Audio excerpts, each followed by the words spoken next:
হয়েছে এখানে বামফ্রন্টের আহ্বায়ক ইতিমধ্যেই এটা বিশদে বলেছে। তার সাথে আমি যেটা যোগ করতে চাই, আজকে রাজনৈতিক কথা বলবো না, এটা সম্পূর্ণ যে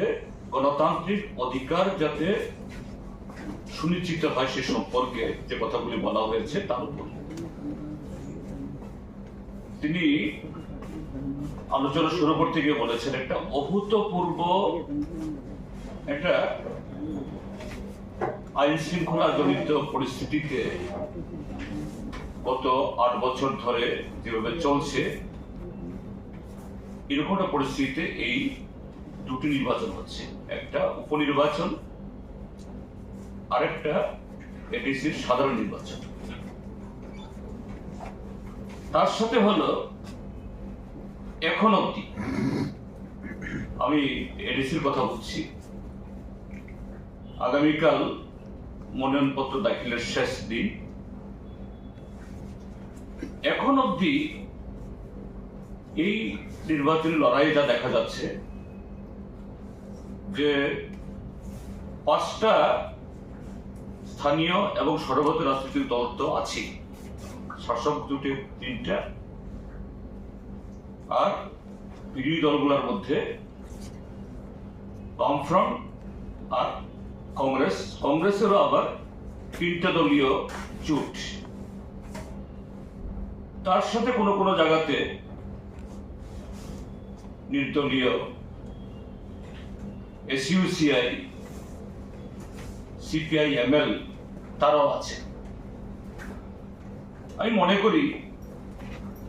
এটাও আরেকটা অভূতপূর্ব, অর্থাৎ সাম্প্রতিক কালের কোন নির্বাচনে যে বিভিন্ন নির্বাচনী কেন্দ্রগুলোতে সবখানে পঞ্চমুখী তো আছেই, পঞ্চমুখী বলে সবটাতে নাই, কারণ 9টাতে দিয়েছে আইপিএফটি, চতুর্মুখী তো আছে। আবার কোনো কোনো জায়গায় যদি এই প্রার্থীরা তাদের প্রার্থীপদ উন্নয়ন না করেন, এটা পঞ্চমুখী, ষষ্ঠমুখী, সপ্তমুখীও হতে পারে। তো এই জায়গায় এটা ত্রিপুরাজ্যের জনগণের কাছে গণতান্ত্রিক অধিকার প্রয়োগের এবং গণতান্ত্রিক ভাবে নির্বাচন হলো একটা মঞ্চ, যে জায়গায় মানুষ নির্বাচনী প্রচারে রাজনৈতিক, অর্থনৈতিক, সামাজিক এবং যে উদ্দেশ্যে এই এডিসির মতো একটা গুরুত্বপূর্ণ প্রতিষ্ঠান বহু লড়াই সংগ্রাম করে গঠিত হয়েছে, তার স্থিতি কি, তার অবস্থা কি, এ সম্পর্কে বলা, প্রতিদ্বন্দ্বী দলগুলি তারা এগুলি বলবেন, জনগণ এটা শোনার সুযোগ পাবেন।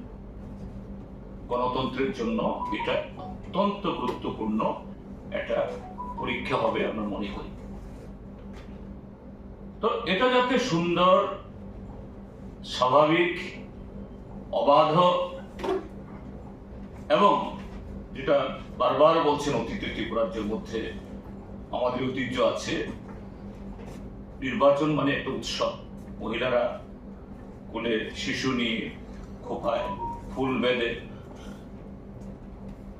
ভোট কেন্দ্রে লাইনে দাঁড়ান, ভোট কেন্দ্রের বাইরে গ্রামীণ মেলার মতো মেলা বসে যায়,